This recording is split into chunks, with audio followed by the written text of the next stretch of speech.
Good afternoon, and welcome to episode ? Of the Heritage Arts Podcast. I'm not sure where we left off exactly last time. Some say it was episode 13, others say it was episode 12. When I count the number of videos that we have, it was like episode 10. So I'm not really sure what was going on when I titled that last episode that we had done. So we'll just call this Season 2, Episode 1. Let's make some introductions first. I'm Kayla. I am a crafter, knitter specifically, a sometimes crocheter, a very novice sewist, and just a general multi-passionate creative. I have too many hobbies, and I'm never afraid to try a new one. But for the most part, knitting is kind of my jam.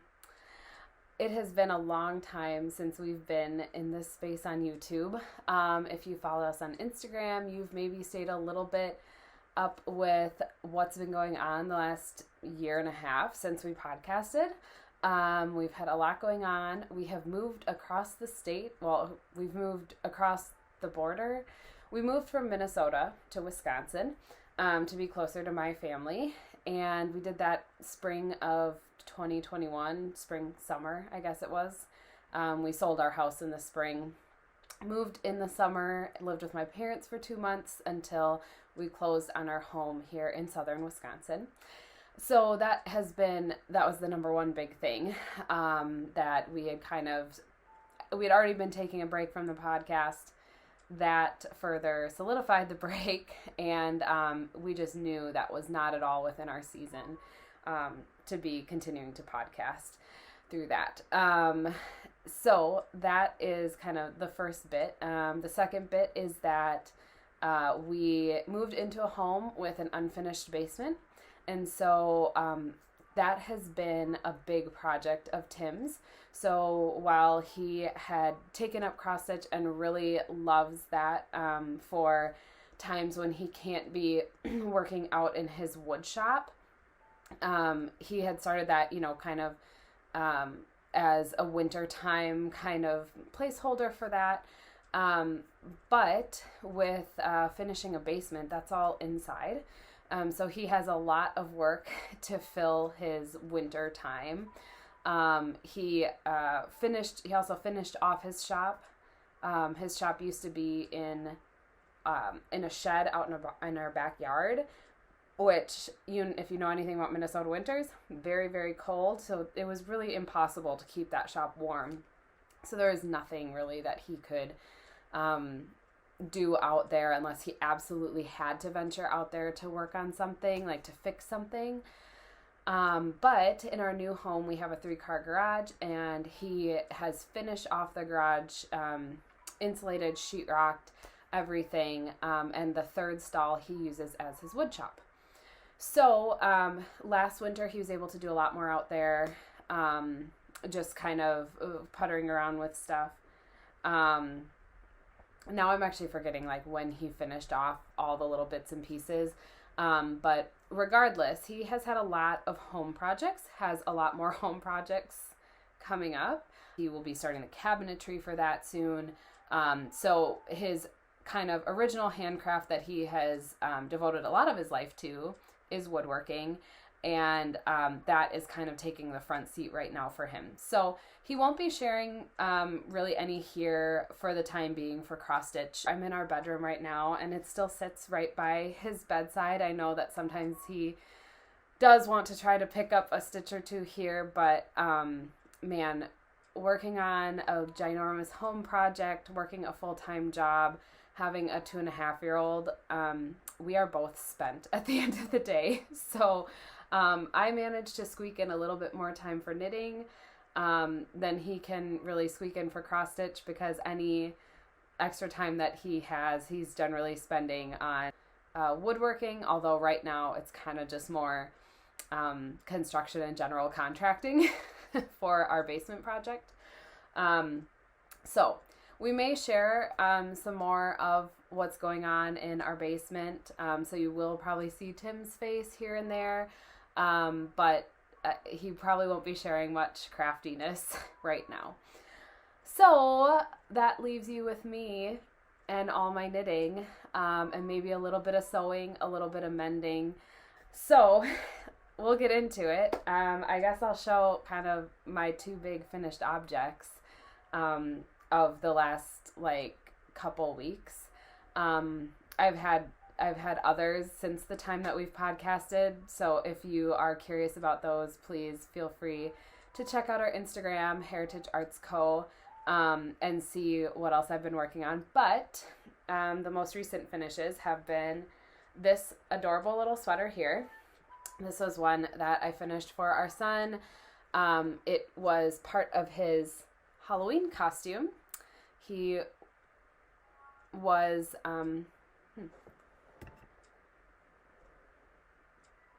Okay, sorry. My video didn't pause, but my computer went to a screensaver, which seems weird while I'm actually doing something, so I'm going to need to check on that. But we'll pick right back up. So I made this sweater. It's called It's You I Like sweater. It is inspired by Mr. Rogers, designed by Mindy Noel Knits. And Noah was Mr. Rogers for Halloween, which was adorable. He had little khaki pants and little navy tennis shoes, a little Oxford button down and a tie, and way too cute. But this was the sweater I made for him. I realize it's a little extra to make a sweater just for a Halloween costume, but in my defense, I thought that he was going to be able to wear it besides Halloween. Unfortunately, and fortunately, he's a very fast-growing little boy, and this sweater already doesn't fit him. It does kind of fit him around. I, in fact, had added some gussets on the side that were not in the original design in order to make it fit him. But it is definitely too short on him now. The sleeves are like an okay length, but all in all, it's honestly kind of too small for him. So it did kind of turn into just a Halloween costume. Hopefully it will be able to be worn by a sibling in the future. But it was kind of a one and done for Noah. Regardless, it was super cute. I'm very proud of finishing this project. Not that I really thought I wasn't going to finish it. Like it was a little down to the wire, let's be honest. But I knew I would finish it, but the finishing on it, I guess I should say, is what I'm really proud of. This is my first time doing set-in sleeves, where you knit the sleeves separately and sew them in. And I think I did a pretty good job. There's a couple spots that maybe someone who is very practiced in sweater knitting could tell that there's an issue. I had a little issue on the collar where I ended up having some gathering, but honestly, it's kind of cute to have that, I think. And this is also my first time sewing in a zipper. So that was an adventure, let me tell you. But it actually really ended up okay. I was pretty happy with how I had it all sewed in. The beauty of it is that you really can't see much of what's going on there. But I had many new things that I learned in this project. Many new skills that I had to at least endeavor, if not perfect. Certainly I didn't perfect any of them, but so that was a super fun project to do. Like I said, hopefully a future sibling will get some use out of this longer than Noah did, which was approximately 2 nights. One was the library story walk that we went to, and if you follow me on Instagram, you've seen the photo from that. Those are the only good photos I have of him because he had an absolute conniption during trick-or-treating and cried the entire time. I think we had one house that for some reason he was not scared of. Not that any of the houses around us were scary. We didn't really see any other kids dressed up scarily, but he just totally freaked out about the whole thing. But there was one house where he was more amenable to the idea of trick-or-treating, and he went up and he said, trick-or-treat, and he said, it's a beautiful day in the neighborhood, which we had been training him to say, but this was the one time that he actually said it. So we were very proud of him for that, but didn't have any pictures really from trick-or-treating. So we just had the one from the story walk. Oh, I guess I should have mentioned on this is knit out of Cascade 220 fingering weight in, I think, the color Christmas Red. So just FYI, it's 100% wool, which honestly doesn't really scare me with kids as much as it used to. There is a pattern designer that has, and I'm completely blanking on her name right now. I might as well just pause and look it up. I've had to pause and cut for my computer timing out. So let me just take a pause. Okay, so the designer is Jessica M. Knits on Instagram. Jessica McDonald is her name.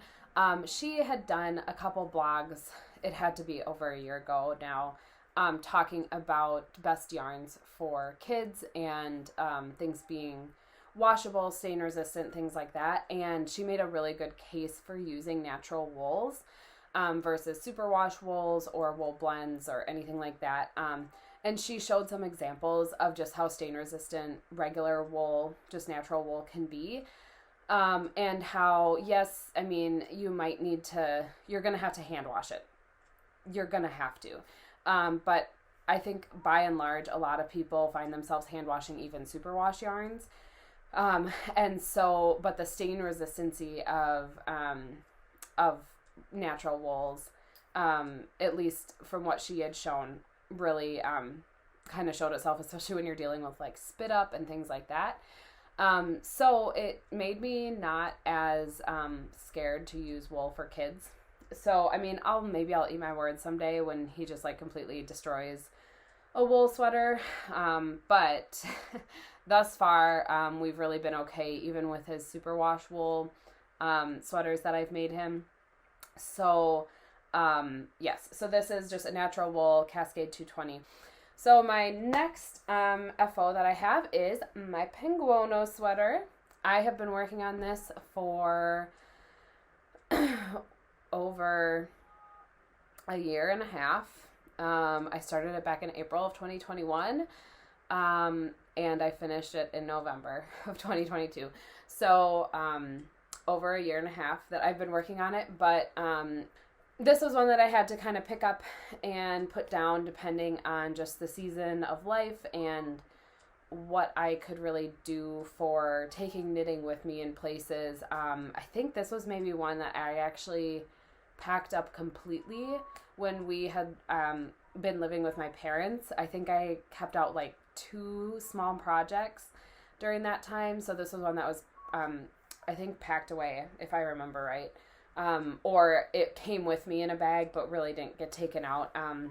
If you know anything about the construction of the Penguano sweater, you start with the back panel, which I can kind of turn around. Oh, there's my butt.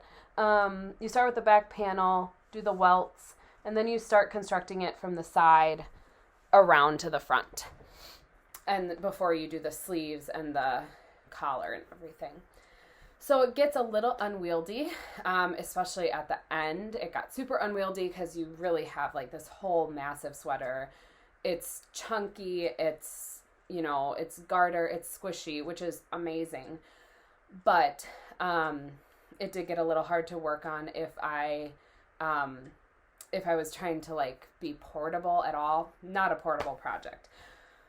Barely a project that you can pull out like while sitting in bed for the night and, watching TV.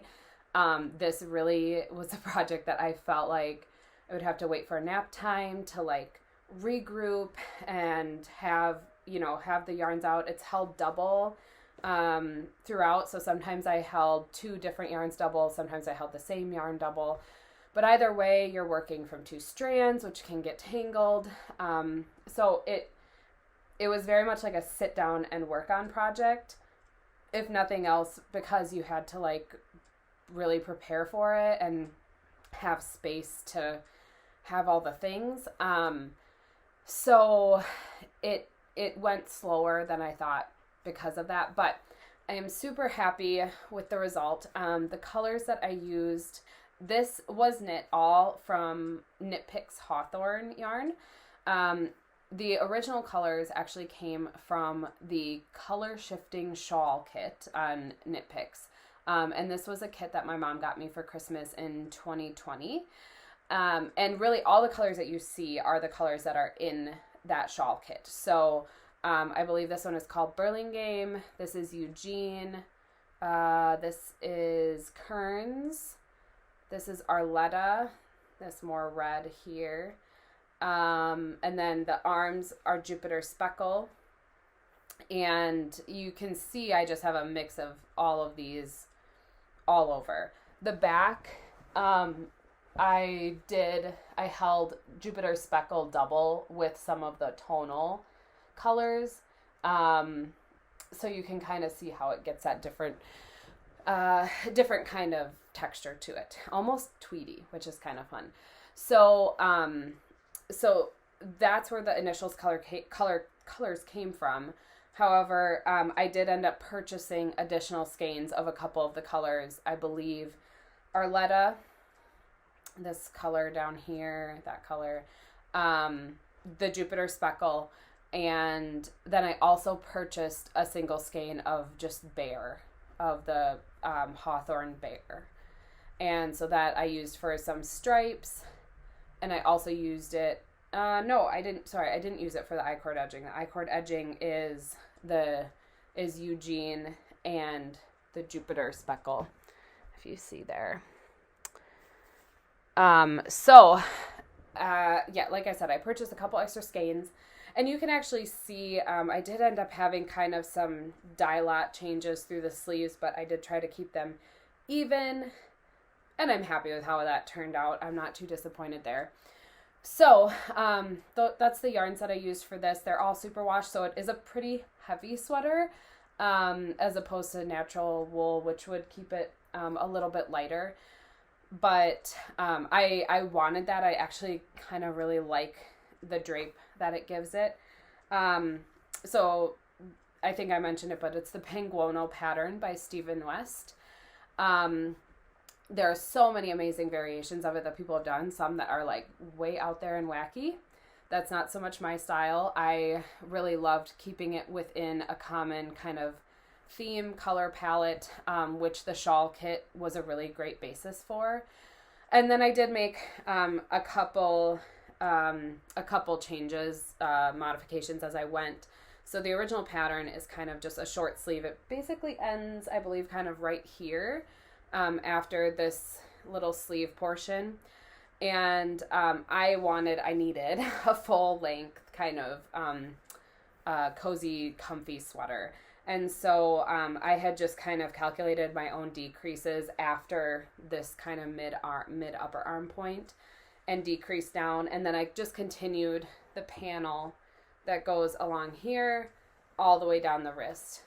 And then I just kind of did my own cuff design there. So that is the modifications I made. Everything else is pretty much to pattern, I believe. I think I did the medium size, which in the sizing for the Penguano, they do give kind of rough estimates of the measurements based on the gauge that you achieve. And the sizes are determined by what weight of yarn you use and what gauge you achieve. So it's not really supposed to be super precise sizing, but I did know that I wanted it to be a little more trim fitting than something super slouchy. So it's, I guess I wouldn't say trim fitting, but it is more fitted. It's not like a super oversized thing. If I stand up, you can see how it does fit. It's fairly, I don't know, proportioned. It's proportioned, I would say, to my body. And so I used the medium stitch counts, and I had the fingering weight held double. I would say hawthorn is maybe a little heavier fingering weight, so I had maybe kind of what you would consider a heavy DK, but I want to say I sized down a needle size. I don't remember exactly how it went because I was playing with needle sizes quite a bit. If you look on the Ravelry page that I have for this, I have a little more description of like what I decided on for needle sizes, but I ended up using a size 7 needle. The hawthorn fingering weight held double, and I liked the fabric that I got with that, so I kind of went with that. And I'm really happy with how the sizing came out for me. It's, you know, it's not supposed to be super precise, so that does make it a little easier. But overall, I just really love the drape of it, and it's very cozy for a day like today. We have like a couple inches of snow outside that fell over the last couple days. I mean, I can see grass through a couple of them, but it is starting to get that winter coziness kind of feeling. So I finished this really just in time. So this is my most recent FO. Again, Penguano. I will have links in the description for all my Ravelry pages for anything that I talk about. At various points in time, I am more or less detailed on those, but generally it can get you a couple questions answered. But of course, if you have any other questions, feel free to comment and I will do my best to address them. But that is it for my FOs right now. So on to some whips that I have and kind of upcoming whips. So the first one that I have that is kind of my big main whip right now is a cardigan that I'm working on. So something went wrong and I lost about 25 minutes of footage. I believe I had left off and I was talking about my yellow sweater that I'm working on. This sweater is intended to replace a store-bought sweater that I have from Target. I don't know how to actually show this sweater. I guess I could have put it on a hanger. That might have made sense. But in any case, it's just a simple cotton cardigan, kind of a V-neck situation. Button down, very thin. I don't know if you can see the light coming through it. But I've had this cardigan for about 10 years. And it is becoming threadbare on the elbows. And while some people might choose to mend something like this, for me, it has gotten, I have gotten its life out of it. This sweater does not owe me anything, and it really has stopped serving my needs for what I really need that sweater for, but I still have to have a yellow cardigan in my life. Yellow is by far my favorite color, though you don't really see yellow plastered all over me. I don't make it my personality or anything, but I do love yellow. I love this yellow sweater so much that I've, worn it to death. This bag from Noble Character Crafts, I love the kind of plaid flowery pattern. I love the denim, but what really sold me on it was this gorgeous yellow lining.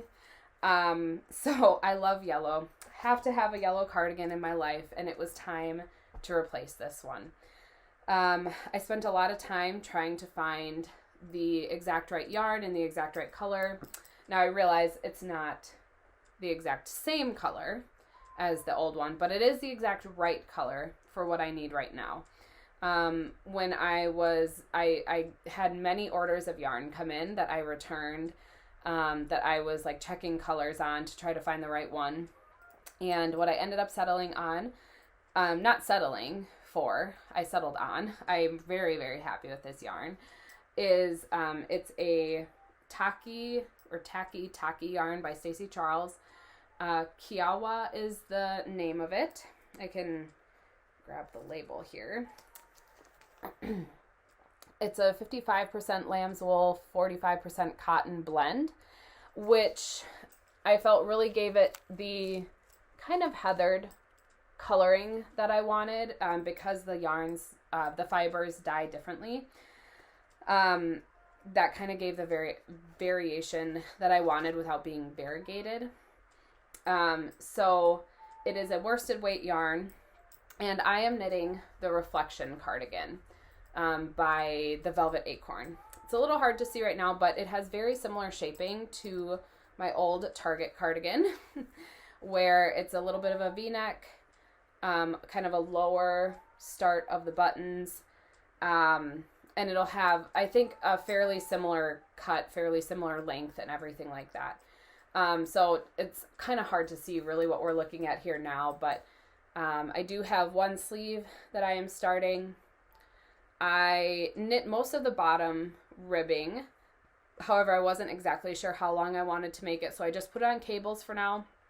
Once I finish the sleeves to the exact length that I know that I want them at, then I will try it on and decide how much longer I want to go on the ribbing on the bottom. So that is this project, the Reflection cardigan. That's kind of where I'm at with this. Before I lost the last 25 minutes of my video, I know I talked more about this, but we'll keep it short and sweet now. I think the only other thing that I was going to say about it is that I did choose to, I was talking about wanting some variation in the color. A lot of the 100% wool yarns that I had looked at, like, Barocco, Ultra DK, or Ultra Worsted, Cascade 220, some of those just kind of standard conventional yarns. The yellows just didn't quite hit what I wanted it to, and then they didn't quite have the variation in the yarn that I wanted it to. And so I know that I could have looked into indie dyed yarns, but honestly, it just wasn't in the budget at that time. And so I knew I was looking for a commercially dyed yarn. And so that was just kind of a word I wanted to include. I know it's really popular to be using hand-dyed yarns. I love supporting indie dyers. But in this instance, for doing a full sweater like this and just where we were at, it was not going to be possible to do a full sweater quantity of yarn in an indie dyed yarn. And so I felt really comfortable going with a commercially dyed yarn. So that was just the final word I wanted to say on that. You can still find unique and yarns with character for sure if you are looking at commercially dyed yarns. So don't be afraid to look at that if it's not in the budget to use indie dyed yarns. I think there's a little bit of a kind of this all or nothing where it's like either you're using indie dyed yarns or you're using acrylic yarn from Joann, and there's such a broad in between. And that is where I find myself a lot of the time. I've mentioned this was knit picks, so it's like, yeah, it's kind of hand dyed, but it's still commercially, it's still kind of a bigger commercial operation. But I also do knit from indie dyed, using indie dyed yarns.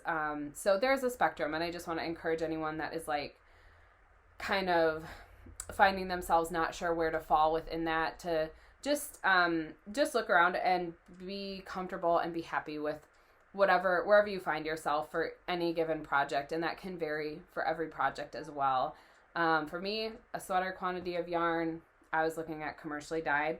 And this tacky yarn, by Stacey Charles, Kiowa, the line really fit the bill for me in a whole lot of ways. The weight of the yarn was nice. I liked the fiber content. I loved the color.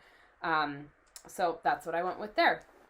So that was my one whip that I shared. Sorry, I feel like I'm kind of rushing through this now because I've already talked about it, but I didn't want to completely give up on this just because I lost half of my podcast. So my other whip that I showed was my Cozy Memories blanket. So this has been a project that that has become kind of a project blog for me for every one of my fingering weight projects that I've ever knit, which is pretty neat. So I have been knitting for 15, maybe almost 20 years. We'll call it closer to 15. I don't know. But for the majority of that time, I never ventured really outside of worsted weight or kind of a bulky weight yarn. I was pretty much knitting all from, maybe line brand or patterns from Joann, and that was kind of just my comfort zone. I was really mostly knitting accessories, things like that. So never really ventured into garment knitting much, never ventured into sock knitting, but I did have one moment where my mom had seen this yarn from Joann's. It was like a Lion brand sock yarn. I can't remember the name of the yarn exactly, but I know the colorway was Rock Candy.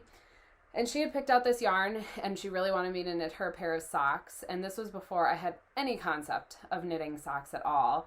And so it was really kind of scary for me to even attempt it. So I never did.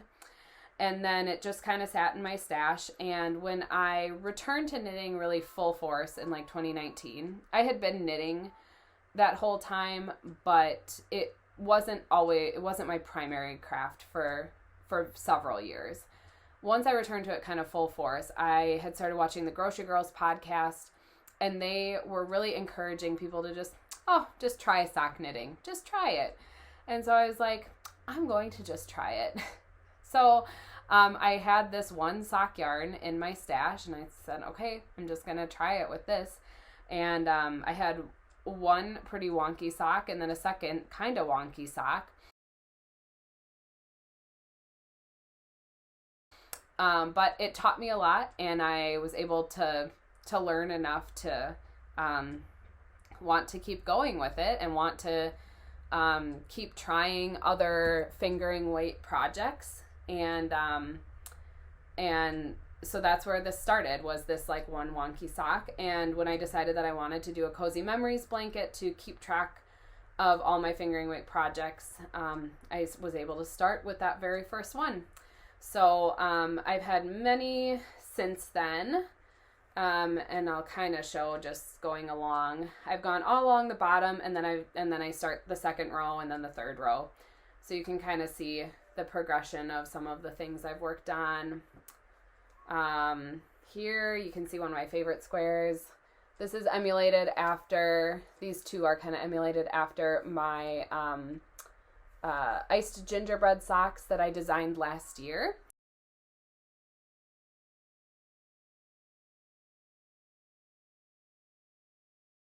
I'll be promoting those again a little bit more as we get closer to the Christmas season and the holiday season, because they are such a fun seasonal knit. It looks like a gingerbread house, basically. So I've added squares for all of my projects. Whether I add one or two or kind of do a striped square just depends on how much yarn I have left of a certain project and if I think I'm going to use it for anything else. This was some self-striping yarn that I knew I wasn't going to use these last little scraps for anything else, so I just incorporated them all into my blanket. And then these three are the ones that I most recently finished. This one, of course, is for the Mr. Rogers sweater. And then these two, this is Jupiter Speckle. This is Eugene Tonal. And these, of course, were, pieces of my Penguano sweater. I don't think I had any of the other colors left, though I will be double checking my stash bin before I would add a different project onto here, just to make sure that I could continue it if I did have a little bit of any other color left. So that is that. A couple months ago, I had gone through and I cleaned up all the ends, woven all the ends that I had so far. And so the only ends that I have to weave in now are the ones from these three squares. So hopefully I will do that in the next couple days, just when I need a break from the actual knitting motion and I want to weave in some ends. So I actually don't mind weaving in ends. I don't know. Tell me in the comments below if you like weaving in ends, if you hate weaving in ends, if you're kind of indifferent. But I actually like weaving in ends as long as I'm on a simple fabric, like a garter or a stockinette fabric. I do not like weaving ends in on lace or on color work. Those are kind of the bane of my existence. But when it's on just like a squishy garter or a very simple stockinette, I actually find it really peaceful and meditative to weave in the ends. So don't hate me, but I kind of like it. So that is one of the other whips I've been working on this past week. The next one is kind of a whip, kind of an unwhip, if you could call it that. Basically, it's this hat that I had knit for Noah when he was itty bitty. Not that he's ever really been terribly itty bitty. He's always been kind of a big baby. But this is the Oslo Hat by Petite Knit. It's a fine pattern. I know some people really love it. I just have never really loved how the brim has laid on it for me. And especially on a little one, I felt like I was having to constantly adjust it. And he has now outgrown this hat anyway. So what I'm actually going to do is I'm going to frog the entire thing. I was lucky enough to find the actual end that I wove in. So I can take that out and start to frog it hopefully pretty easily. I don't know why I just turned it inside out. And then I'm actually going to re-knit it into a Musselburgh hat, which is designed, I think, by Solda Teague. So I'm going to re-knit this as well as some of the other scraps that I had from it the last time into the Musselburgh hat, probably for him. So if you're familiar with the Musselburgh hat, it's a very similar shape, but it is more of a tube that kind of folds in on itself. And so the inside, you can actually end up using a different color if you want, either for an intentional design or you can just use up scraps. And that gives you that second layer of fabric, which makes it really warm. But you're just knitting in a tube. So I'm going to use some other scraps of the same yarn. So the yarn is Knit Picks Palette. And this colorway, I believe, is called Toffee. What I love about this colorway is that it is basically a perfect dupe for that classic Carhartt beanie. If you live in like the Midwest, I mean, I'm sure kind of anywhere that you maybe live in the country, or I guess it's kind of...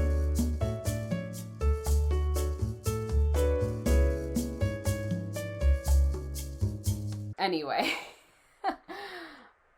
let's ignore all of that. Anyway, a Carhartt hat is kind of a staple here in the Midwest. And so this colorway I feel is the perfect dupe for that, because I love a good Carhartt beanie, but I hate that they're only acrylic. They're not wool, so they're not warm in the same kind of way. They're warm, sure, but they're not warm in the same kind of way as wool is. And so this color is, I think, the perfect dupe for that. And so I do want to reuse this yarn, and I want to make that similar style hat. And I think that Musselburgh is going to be the perfect kind of mirror of that classic Carhartt beanie. So I'm going to do that. Like I said, the inside will probably be some other scraps of Knit Picks palette that I have.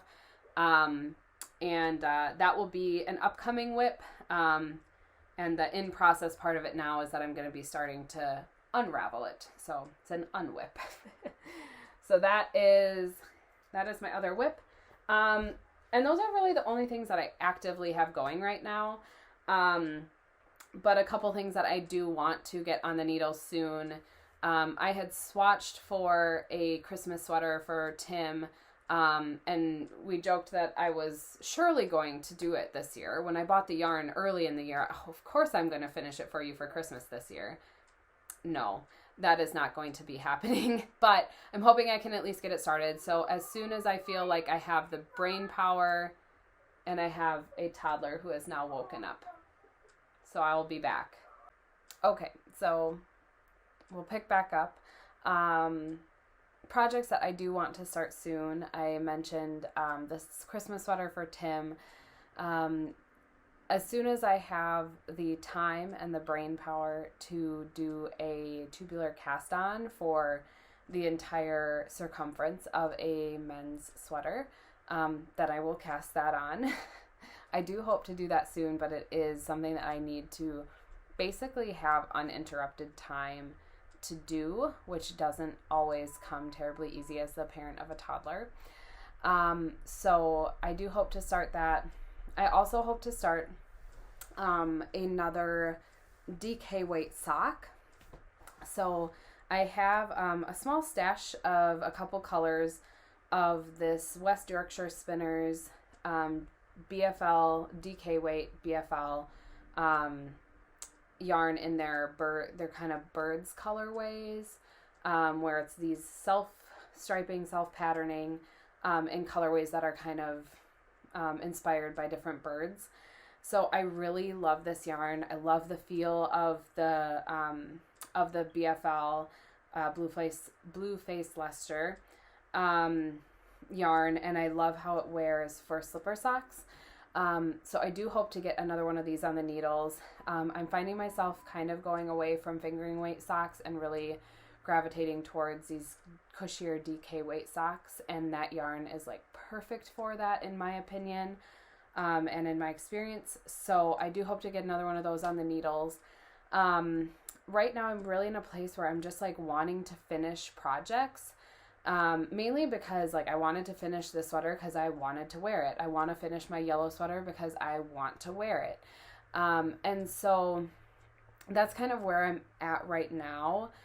And once I finish that yellow sweater, I do want to kind of get myself back to a point where I have a couple different projects on the needles.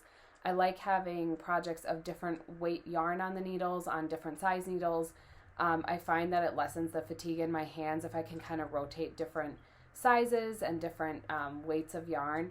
So I do hope to kind of get back to that where I have kind of a rotation that I can have available to me, like I said, either to reduce hand fatigue and also just depending on circumstances. I'd like to have something like a sock that's a little more portable while I have a bigger project like a sweater that I can work on when I'm sitting at home, things like that. So those are kind of upcoming prospective things. Like I said, I might try to get that Musselburgh hat on the needles. That would be a really good portable project for the time being as well. So those are kind of upcoming things. I also did mention that I am doing some mending. I have a mending pile about yay tall on my sewing desk. The first thing that I am working on right now is I'm working on mending the kind of inner thighs of one of my pairs of jeans that I really love. And so I think I'm kind of putting a patch on the inside and then machine sewing to reinforce that. And then the next one that I kind of have after that is actually a pair of overalls that they were kind of a hand-me-down to me, and they are that like distress style where there's like big holes and rips that, you know, were like intentional when they were new. However, I plan to wear these kind of through the winter and spring, and so that's not really great for wearing in this climate where it's very cold. So I do want to try to do actually some like creative visible mending on those overalls. So that will be an upcoming project that I'll probably be showing a little bit more of as I work through some of the bits of that, since it is a little bit more of like a learning process and a creative process doing that visible mending. So those are the couple mending things I'm starting with. Like I said, I have a big pile to get through before I would ever start any like new sewing projects. But that's kind of another one of the upcoming things that I have creatively that I will be working on. So I think that really covers it. I thank you for joining me. This is a little different, like I said, than our previous podcast that had me and Tim, and there was kind of some interaction there. This is just me on my own, and I hope that you have enjoyed kind of seeing what I'm working on, what I'm looking forward to working on.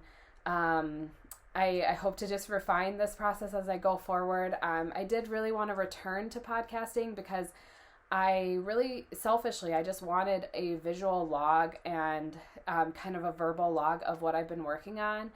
I do like posting on Instagram and sharing a little bit there, but more and more I'm finding that what I want to share just doesn't always fit nicely into a photo and a caption. I have no interest in the reels and putting those together really, other than a couple here and there that I've done. But I just felt like this longer form video was a good avenue for me to show what I'm working on, to talk about it a little more in depth. And so I did want to return to this. So again, hopefully I'm kind of like coming back to this learning curve, and hopefully these will get smoother and more professional and more watchable as we go on. But I thank you for joining me today. I hope you have enjoyed this. If you did, please like it below, subscribe if you haven't already, and I hope to be back with you in a week or two, hopefully with some good progress to show on some projects. And in the meantime, please do connect with me on Instagram at Heritage Arts Co. I'd love to interact with you more there and connect there, or in the comments below if you have any questions or comments, anything, please feel free to interact below, and reach out if you have any questions about anything. Like I said, I'll try to share the Ravelry links in the description to some of my projects, but anything I haven't addressed, anything you want me to talk about in the future, please just let me know. Thank you again for being here. I hope you have a great week or 2 weeks before we speak again, and I hope you have lots of crafting that you can do, as at least here in the Northern Hemisphere, the weather is cooling down and we're getting really into the knitting season as I see it. I mean, I knit all year, but I really get into it when it gets a little colder, as I think a lot of people do. So have a great week and keep on crafting. Thanks.